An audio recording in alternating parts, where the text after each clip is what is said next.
Hello everyone and welcome to the latest of our series of Ask the Expert videos. My name is David Pike, the Connector Geek, and I'm lucky enough today to be joined once again by Brian Engle from Amphenol. You may remember we had a long conversation before about the role of lithium-ion batteries in the automotive industry, and we looked at some of the dangers that batteries can cause if they're not managed correctly. What we're going to talk about today is to investigate the environment a little bit deeper, to talk about what it is that actually affects lithium-ion batteries and some of the dangers that might create, and then some of the solutions that we can use to protect damage from batteries and to protect the batteries themselves from damage. So Brian, once again, thank you for joining us. Thank you. Appreciate the time, David. No problem at all. So I'm going to launch into the first question, which is kind of a recap of some of the things that we talked about last time. Can you just begin by reminding us a little bit about the ideal conditions that lithium-ion batteries like? Sure. Lithium-ion batteries are like people. We don't like to be too hot or too cold. And believe it or not, lithium-ion batteries like about the same temperature we do. Around 25 C is comfortable. I'm in Florida right now. It's a little bit uncomfortable as it's well above 25 C. So they like an environment that is, below 60, 65 C. That gets, it gets really uncomfortable for them above that. And then, once you get below freezing, minus 10 C, they start to get a little uncomfortable there too. And when I mean uncomfortable, basically their performance starts to drop off, basically. One of the things that we talked about when we were planning for this call was that we needed to talk about battery management. Can you give us an idea of what that actually means and how it's done? Sure. We all have consumer product batteries that we've replaced, especially some of the alkaline batteries we've historically used, and NiCad as that came along. When we look at some of these batteries when they're scaled up for these larger applications, they behave somewhat differently when they're in an array than when they're on their own. So you place two batteries in your remote. There's not a lot of stress on those batteries other than the electrical demand. And the issue when you start to put a lot of cells together is you need to manage them, and they need to be very similar in terms of their performance.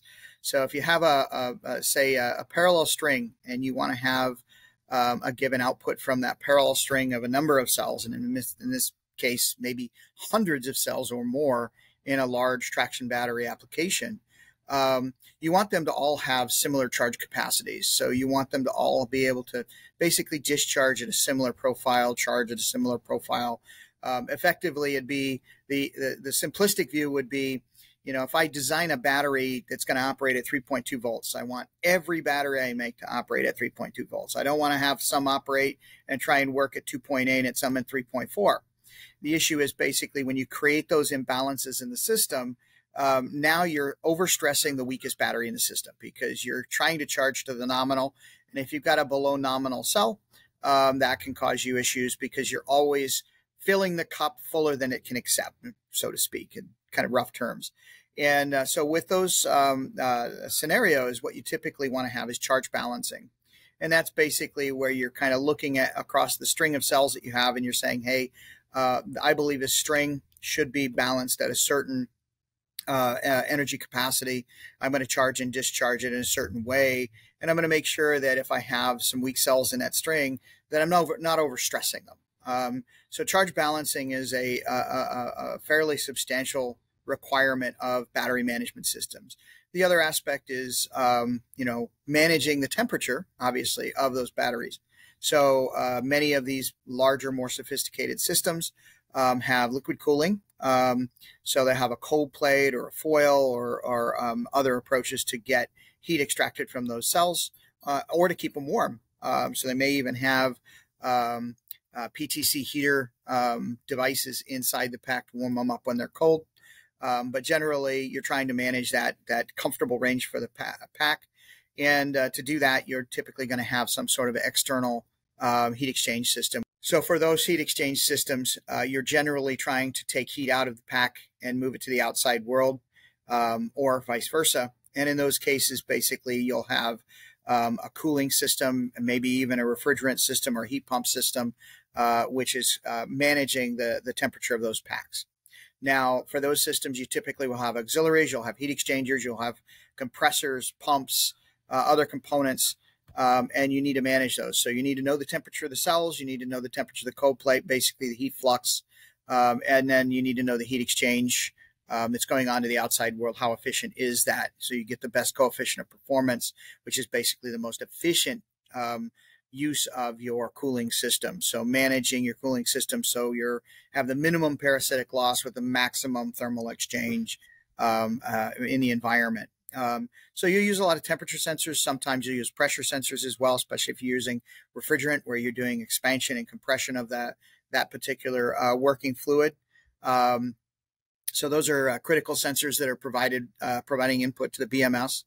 And then, you're also going to need to know things like the ambient temperature. So how is my heat exchanger working with the ambient if it's say it's a coolant to air heat exchanger? So if I know what the outside air looks like and I know what the efficiency of that heat exchanger looks like, know what the flow rate looks like, I can pretty much schedule my pump so that I'm getting the optimum heat exchange into the environment. And if the environment starts to get, like, say, ludicrously hot, where my heat exchange is going to be more difficult, then my BMS makes decisions about how I'm going to deal with that. So maybe I'm going to speed up my coolant flow, or maybe I'm going to run my heat pump a little harder so that I get my temperature stable across the pack. Now, these packs have large thermal masses, so you have to anticipate kind of ahead of time what your needs are. To keep ahead of any temperature spiking, but generally what's going on in terms of the demands, and the demands are set up so that if you have say somebody is accelerating up a hill with a heavy load and they're putting a high demand on that battery pack and draining a lot of energy out of it versus say charging it with a fast charger system, how is my temperature profile following my virtual twin of that? So I have a digital twin in that BMS of that physical domain, and how well am I tracking to an optimal model for performance? So you have a lot of sensor feedback into that BMS that's helping make sure that you are tracking to your expectations in terms of current flow in and out of the pack, the heating of the pack, how efficient your cooling or heating system is for the pack. And then dealing with things like some of the more recent concerns with fast charging. There's a big push now to get that charge time down, get it down to that 10 minutes or so that it's very consistent with what we have come to expect when we go to the gas pump or the petrol pump and we put the nozzle in, and a few minutes later we got enough fuel to get us for the next couple hundred miles. Well, with those systems too, you can generate a lot of heat over a short period of time, especially with fast charging. So basically prepping the battery, and interestingly enough, the battery accepts charge much better when it's warmer. So getting the battery up to that temperature, kind of priming it, you'll actually see in many cases the BMS will make decisions. If it knows that you're about to take it to a charging station and you're going to do some fast charging, then it can do some prep work and have that battery prepared to charge. So it's at the right temperature, which is a little bit higher than normal to accept that fast charge.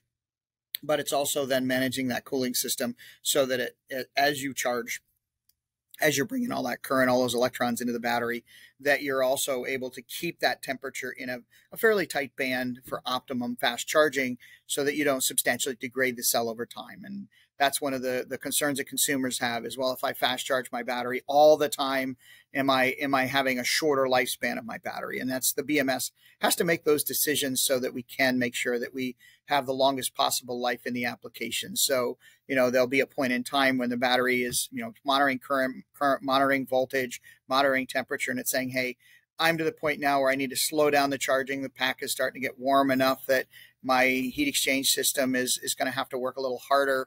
I'm going to accept less current. I'm going to kind of slow this process down a little bit as I get toward the top off of my battery pack. So it has a lot of functionality, embedded in that BMS to control all of the ancillaries that basically make the battery stay happy. And it communicates with the outside world. It's usually got a CAN bus protocol with a vehicle where it's exchanging information with the vehicle so it can anticipate demands, so that it can provide information critical to the operator in terms of what is my state of charge, so that I know how many more miles I have until I need to go recharge. And then my my state of health. How much life do I have left in that pack?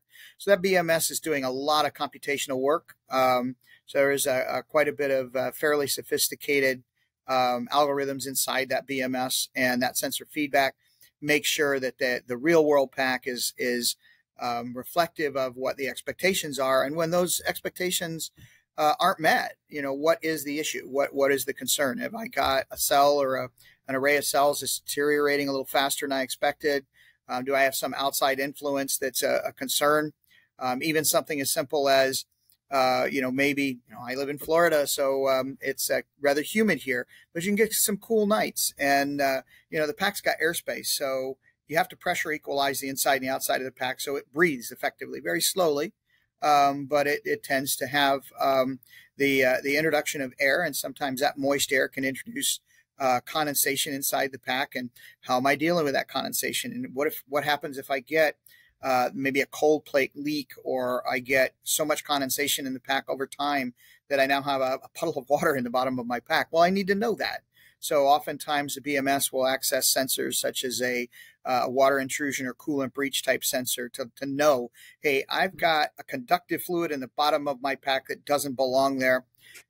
That pack needs to go in for service. And then of course, control of a lot of the power inverter, converter devices that are also either integral to the pack or near the pack, where you're basically moving that energy, and you might be, say, converting it from 400 volts to 12 volts to run the ancillaries. You might be charging many of these traction batteries are actually also providing a trickle charge to a 12 volt battery in the vehicle, which is running all the 12 volt components. So all of your dash, cluster lights, switches, those are all 12 volts. So your battery's also got that responsibility as well. So basically monitoring current and voltage in and out of the system, understanding what the demands of that outside system are, communicating information back and forth so that it can make smart decisions as to how to have optimum performance for that system and the longest life possible.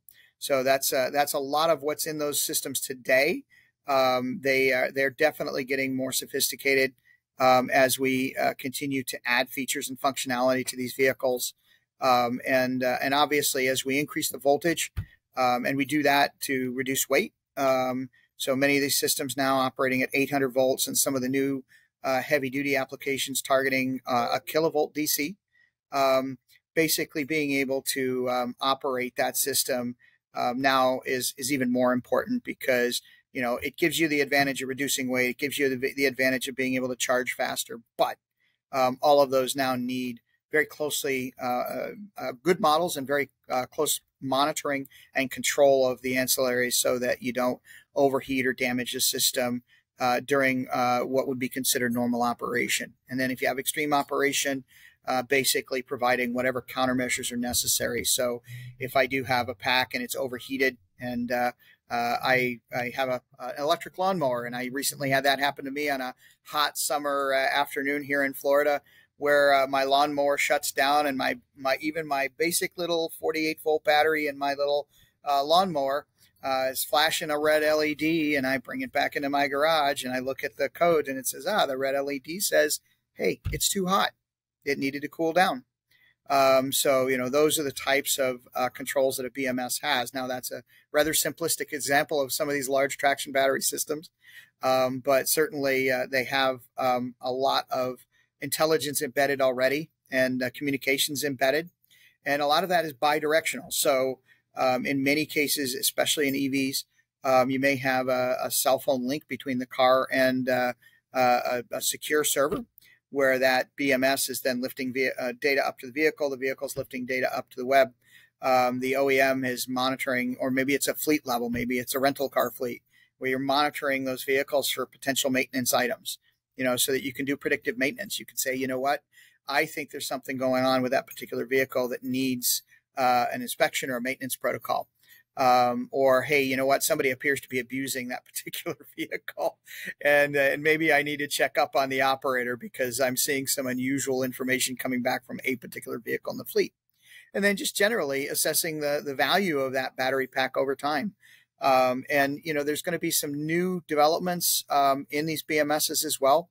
So there's regulatory requirements that are starting to look at things like remaining useful life. which is a little bit different than a state of health or state of charge calculation. State of charge tells you how much I have until my electron tank is empty. State of health is how much life I have left in the current application. Remaining useful life is kind of going beyond that to say, hey, I need to look at this for maybe repurposing or remanufacturing down the road. What needs to happen there. And in addition to that, we're now seeing things like the European Battery Directive now making basically, it's very early stages, but the BMS then has to also contain things like how was it built? Where was it built? What materials are in it? How do we track that? And how do we provide information on that? And then in addition to that, obviously, all of the kind of the workload of the pack includes the diagnostics. You're basically looking at providing insight information into that pack and how it's degrading over time. And if there's something specific, and I kind of hit on the water intrusion and coolant breach, but there's a whole host of other things such as, hey, maybe I had a couple bad charging events. There's something going on, but I haven't figured out what, but I seem to have a higher or lower voltage than expected, or I seem to fail. The CAN bus is not communicating properly with a particular charger, or I'm having these events where I try and charge and I can't. And maybe there's something outside the battery pack that's affecting the way the battery pack charges, but basically trying to capture as much of that data as possible so that we can improve the user experience. Well, that touches on 2 or 3 other things that we've been talking about. We've been talking on Design Spark about energy storage solutions away from the vehicle, and the fact that some of these solutions are using effectively second-hand traction batteries in fixed applications. And of course, the whole battery management system conversation is very much in the news. Certainly over on this side of the pond, we've had events where there's been a thermal runaway on the electric scooters, on e-scooters that people are using, because some of those come out of the manufacturers without a battery management system. So people are just plugging them straight into the power, and all of those things that you mentioned that a battery management system would do, which is to do that load balancing, that's not happening. And it's causing all these potential dangerous issues where you've potentially got water intrusion, or you've got high temperature applications. So yeah, battery management systems are crucial to obviously to the current running of that battery, but it's interesting to see how they then have a forward-looking role to think about what's going to happen maybe after they're removed from the vehicle. Yeah. It's really interesting to hear about how those systems are working. Yep, and we do see this repurposing. It's a fairly small piece of the environment right now, and mainly that's because of concern for liability. Certainly here in the U.S., but also in other regions of the world. And the fact that, even the European Battery Directive basically requires recycled content. As these batteries move forward, they want to encourage recycling. So you have to hit certain metrics around the amount of recycled content in a new battery pack going forward. So, the battery manufacturers want to have this material available to them so that they can meet those requirements. And actually repurposing that pack keeps that out of the supply chain. Yeah. The other thing is that repurposing the pack, and I'm not against the concept of repurposing the pack, but generally there are some huge challenges here in addition to liability. There's also the confidentiality of the algorithms that are in the pack.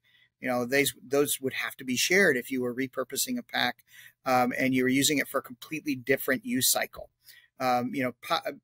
Basically, batteries, there's 2 elements of designing a battery system. There's power and there's energy. And they're designed around the work cycle for the primary application. When you take a pack that's designed for an automotive application and say, I want to use it with my solar array at my house, the load cycles are very, very different. And so the design of the hardware, the design of the modeling is completely different. So the opportunity to make the changes necessary to optimize for those work cycles in a second use environment is a huge challenge. So not only do you have this directive, which is saying, hey, I need to get recycled content back into the new batteries, but I also have the challenge of being able to use them in an optimum fashion where they can actually be a profitable business for someone. And then, of course, you have the safety, which is if the second use opportunity doesn't understand the concerns with safety or doesn't design for a safe system, then you could potentially have some fallback on the original OEM, because unfortunately when people sue, they go after the deepest pockets. There's a lot of other challenges with that second use application space, and certainly reman and right to repair are that's a dialogue that's ongoing between regulators and the industry. Because we're kind of on basically the Moore's law curve right now for batteries, we're seeing energy densities that are increasing dramatically. Energy densities that are 230 kilowatt hours per kilogram, or sorry, watt hours per kilogram today, and a doubling of that in some of the new technologies where you're using a lot of the same materials, but you're processing them differently, or you might be adding a little bit, but the base cathode materials may still remain the same, base electrolyte materials still the same. In those cases, it's actually more value to recover those materials and bring them back and make them a better battery in the future. So the business case is a bit of a challenge for repurposing. But to get to your point, we're seeing lithium ion batteries in stationary storage, heavy vehicle mining equipment, agriculture and construction equipment, and even in factory floors, on robotics and other applications. And that's because lithium ion batteries do have a great advantage over many of the traditional technologies in that you can store a lot of energy and a lot of power for a long period of time, and you can draw on that energy, very quickly. We're seeing the deployment in a number of different applications. And as the industry grows as quickly as it's growing, we're finding that the knowledge base, that kernel of really deep knowledge is getting spread very, very thin now. And so as new people come into the industry and they say, oh, I've bought some batteries and I want to build them into a pack and I want to build an e-bike, or I want to build some new version of a hoverboard. They have a basic understanding of how batteries work, but you really need to have a deep understanding with lithium ion batteries of, how can they fail? If they fail, how do I deal with it? What are my countermeasures? How do I prevent them from failing in a way that could result in injury or death? And I think that's what we're learning from a lot of the micromobility environment, where the battery management system just simply doesn't have the controls. It doesn't have charge balancing. It doesn't have temperature input from the battery cells. It doesn't even know what the temperature of the cells is. So how can it manage them if it doesn't know? All it's basically doing is saying this array gets X voltage, and when I've gotten to this voltage, it's full. And sometimes I don't even shut that charger off. Sometimes, like, that battery to charger interface on these micromobility devices is such that the charger will continue to put energy electrons into that battery pack, and it doesn't have an automatic cutoff to say I'm full. Even your cell phone has that, and some of these micromobility devices don't. And there's a lot of issues in that environment. Micromobility batteries, they're portable. They can be pulled right out of the vehicle and hauled around. So they can be dropped. They can be damaged you got them in a knapsack, drop it in a puddle. Oh, I got the connector wet. I blow it out. I put it back in. But what you don't realize is that because that very inexpensive connector, because it's a consumer commodity product, race to the bottom in cost, maybe that connector, the inside of that connector now has water or contaminants in it that are then drawn into that pack as it cools down, because it starts to draw a vacuum, because many of those packs do not even have breathing ventilation, so they can't pressure equalize. So the only way they'll pressure equalize is when they get hot, the atmosphere inside the pack will push out through any place it can. So they'll build up an internal pressure, and usually it's going to be through the electrical connectors, believe it or not, that the air will move out of that. And then, of course, when they cool down, the air is going to move in through that same passage. And the problem you're going to have there is if that electrical connector has water or contaminants on it, now you're pulling that into the pack. And in many cases, if you don't have protection of the electronics, now you get water on aluminum traces on a PCB, and you start to cause damage to the primitive electronic control there.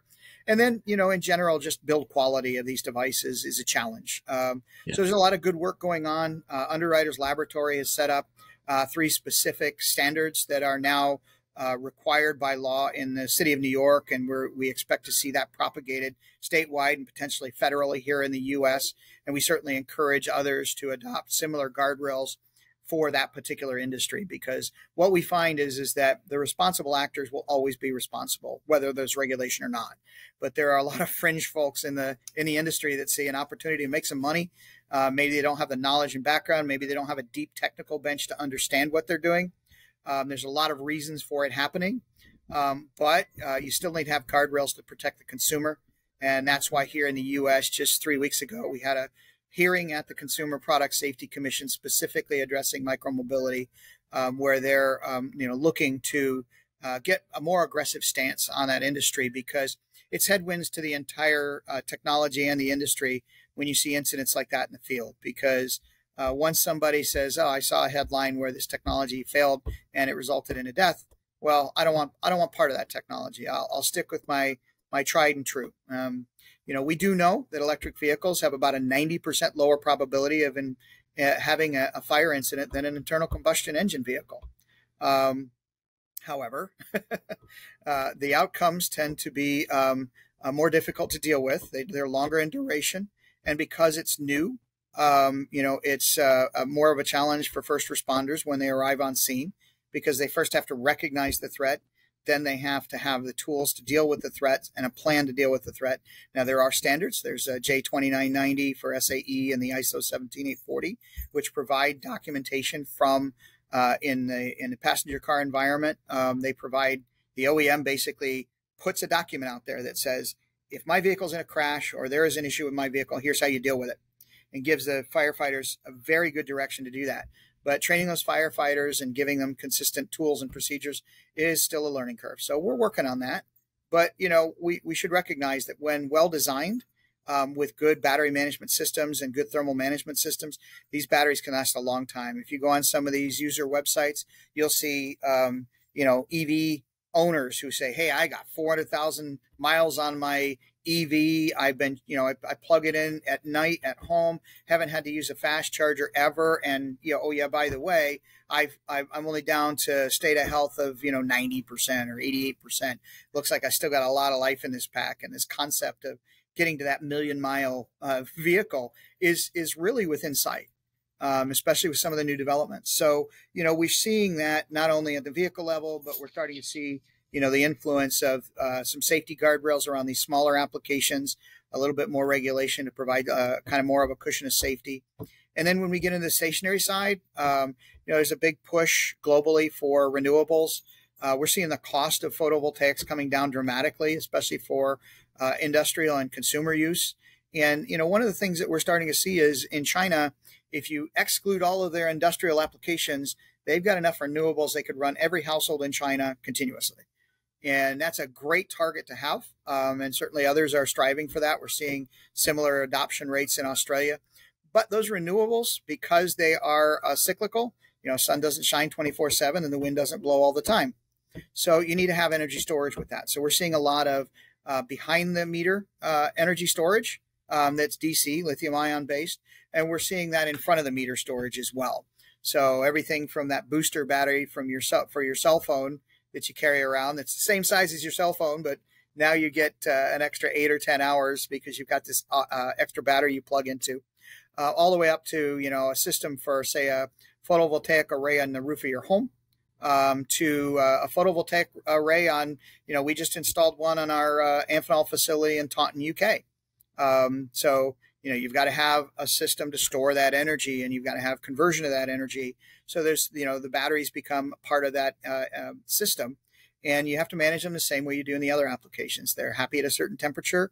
They don't like to be wet. They don't like to be exposed to the elements.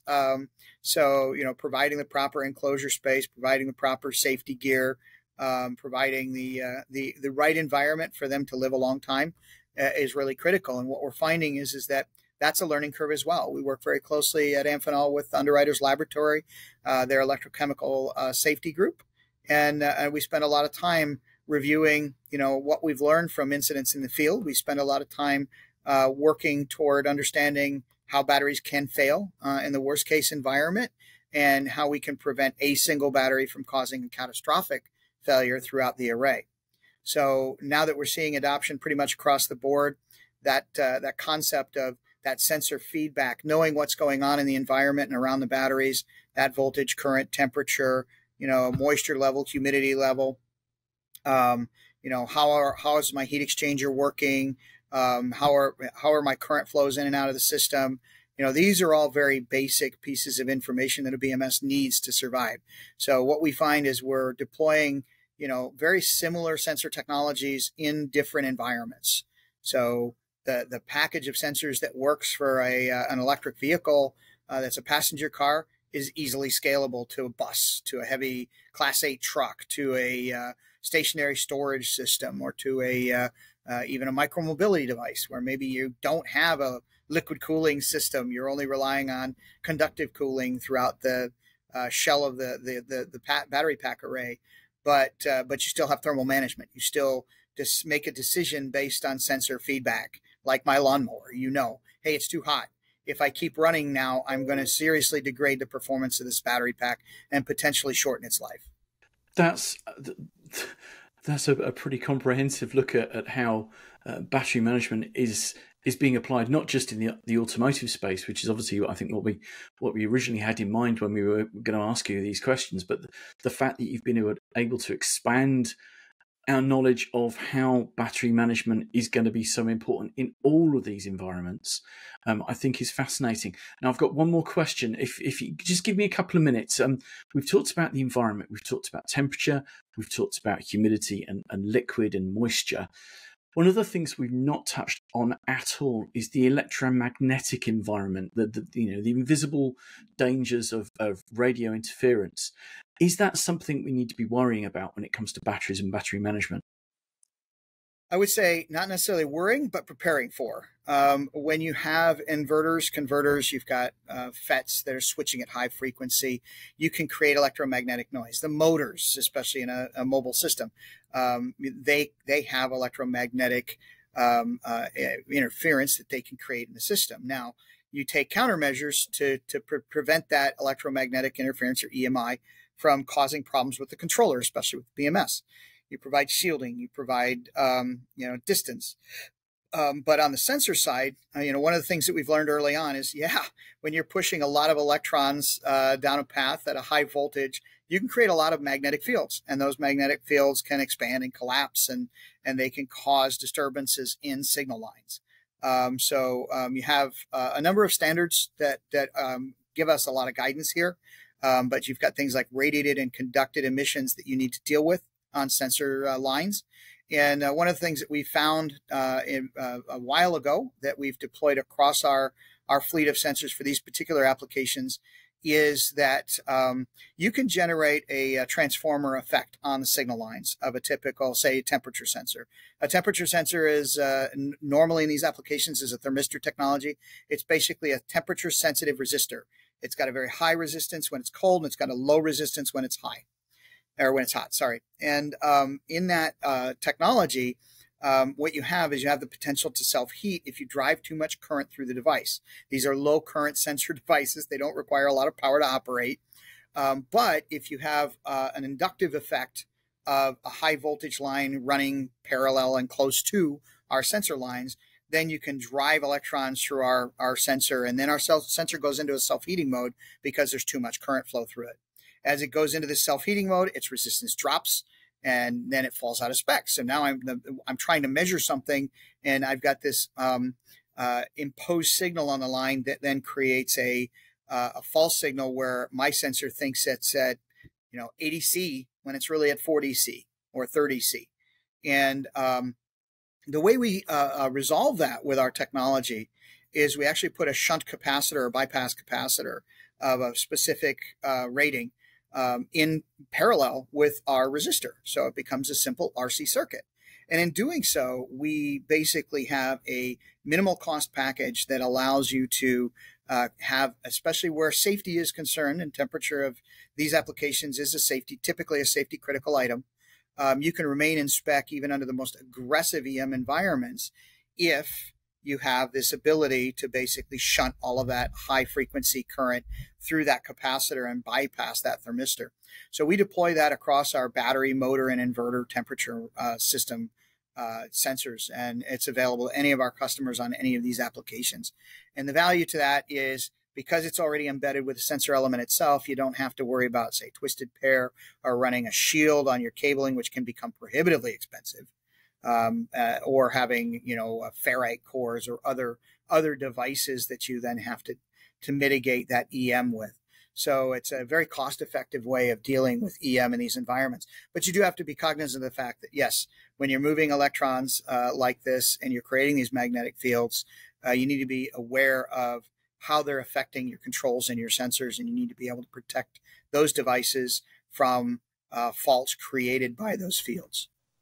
That's really interesting when we look at how filters can be used in connectors. So that might be the subject of yet another video to talk about filtered connectors and how that same technology can be used to remove high frequency signals when they're unwanted. What's the big next step? What's the big thing that Amphenol are working on in terms of sensor technology? Well, what we have now, in addition to our cell venting detection technology, or our Red TR platform, which detects a single cell venting when it's failed in a large array system. So that's a multi-physics platform. We typically will have hydrogen and carbon dioxide, as well as, the traditional or typical measurements of pressure and temperature. So that's already, we're fielding units for that. But the next big step for us was a partner of ours has come up with a pretty clever way of redeploying our infrared-based temperature sensing technology.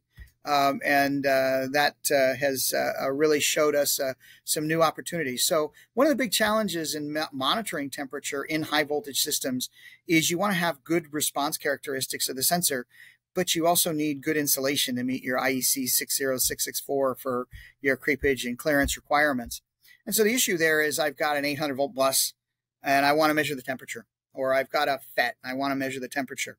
Problem is that if I don't have a high dielectric insulator between my sensor and my device, then that dielectric breakdown of that material can mean my sensor becomes a short path, and I fail my system because now I've literally created a short circuit because I've broken down that insulation, and now I have the wiring of my sensor becoming, the current carrier for that high voltage device, and I don't want to do that. But the more dielectric I place between my sensor and my device that I'm trying to measure, the more I have to model that, because now I've got lags in the system as that heat flux is slower to move through that high dielectric, that bigger gap. And so what we found is that this partner basically redeployed our ZTP 135 product and some of our other ZTP variants, which are an infrared non-contact based temperature sensor. Anybody who's gone to the doctor, basically, they've long since stopped putting a thermometer in your mouth, and they use this little handheld device, and in just less than a second, they've got your temperature. Those are IR thermopiles, and we make a lot of those. And this particular partner, and they make a lot of EVs and maybe even put stuff in space, they found a clever way of putting that device in their electronics and monitoring their high voltage critical components without ever touching them. They can do it at a distance. And so we're seeing a lot of deployment of that new technology, or that new approach of redeploying a technology meant for another field. We've done a little bit to harden it for the environment. It's a little bit different than a doctor's office when you're in an EV or a heavy-duty vehicle with a multi-ton battery pack. So there's a few other considerations to make in these environments. But effectively, what we have with that technology is the ability to have millisecond time response and do that temperature with high degree of accuracy at a distance. Now, in these high voltage systems, the advantage for that is now I don't have to go through this sophisticated, customized model of, if my contactor or my device is over here, but my temperature sensor has to be this far away from it to monitor it, how does that heat flow work? And what happens when I have air currents working against it, or I have other things that are influencing that model, and now that model is not accurate? That's all a problem, right? Well, if I, at the millisecond time domain, can look at that infrared signal that's coming off the heat that's generated by that device, I'm great, because now I've got the ability to monitor, say, a high frequencies switching FET, and I can look at the surface area of that FET, and I can say, that FET's getting a little warm. We're going to back off a little bit on that. Maybe not convert as much power. Or I got plenty of room because I've got I can see the whole surface area of that FET. And those devices are very easy to implement. They have basically a small lens. There's a thermopile inside. Basically, you just point them. It's almost like a point and shoot. You point them at the device you want. The focal length and the field of view is all controlled by the lens. So we have a couple of different lens types that allow you a lot of flexibility in terms of the surface area that you're looking at and the distance that you're trying to look. But now you're thinking, you start thinking about, well, where could I deploy that? Well, anywhere I've got a bolted joint that might loosen up over time, say on an EV charger, where I've got that cable and somebody's yanking on it all the time and it's being moved around, and that cable's got a crimp terminal with a ring on it and it's bolted to something. And that bolt may cycle temperature, it may cycle with mechanical loads, and it may loosen up over time. And I really need to know if that thing is starting to get loose. So now I can look at those contacts and connectors at a distance, and I can say, you know what, I need to go maintenance that charge cable is starting to come loose. I can see that. Or that FET is working too hard. It's getting too hot. It doesn't seem to be able to handle the cycle. Maybe I need to replace that. So it's got a lot more new deployment capability as we look at these higher voltage systems. We still have to have accuracy. You still have to have speed of response. And you still need to meet these creepage and clearance requirements so that you don't create a failure mode in the system. This is a very simple device to deploy, and yet it's got so much application space in this environment when you look at all of these high voltage systems where you're so temperature sensitive across not just the cells, but things like the inverter components, where you need to know what those temperatures are because you need to throttle back before they get too hot, before you start to get into modes that degrade those devices. So we found a new home for an old part, but certainly that's probably, I think, some of our newest development. And then we've got some other stuff coming right behind this, basically shrinking down the size of our products, making them affordable to all, so finding ways of manufacturing them in clever approaches to reduce the cost structure so that they can be deployed all the way down to these micromobility devices. And then working on some of the new technology, which is, I would say is still behind the curtain, is, now that we're starting to see these very energy power dense battery cells, they have a high value. And now that they have a high value and are larger and larger formats, we see some opportunity to let's just say provide more intelligence at the cell level. Let's just call it a smart cell for now. But behind the curtain still, but some very interesting work going on there that I think will give us much more insight and much more control in the future of these batteries to prolong their life and improve their performance. Brian, thank you. That's fantastic. You've given us obviously a lot of information there, and fascinating as always. Especially bear in mind that you're able to put it into a situation, into a way of talking that I think even laymen like me would be able to understand. So I just want to say thank you very much for all the time you spent on giving this information. Now, for those watching, obviously Brian's given us a ton of information in this. What we'll make sure that we do is we get a transcript of the conversation we've just had. We'll put it within the article on Design Spark. So this video will be published on Design Spark. I'll ensure that the transcript is there as well, so that if you need to delve into some of this specific information and research a little bit more, some of the things that Brian's given us the tips on, then you'll be able to find that piece of information. That Design Spark article will also will embed information about the products that Brian's talked about and some of these solutions, and we'll also put a couple of links to some of the other conversations we've had about this topic in the past. So that's been a ton of information, a masterclass in battery management system, and I just want to say once again, thank you very much, Brian, for your time and your expertise on this. Oh, thank you, David. Appreciate the time today, and certainly stay safe and have a great weekend. Brilliant. Thank you very much, Brian. Thank you all for watching, and we'll see you again another time.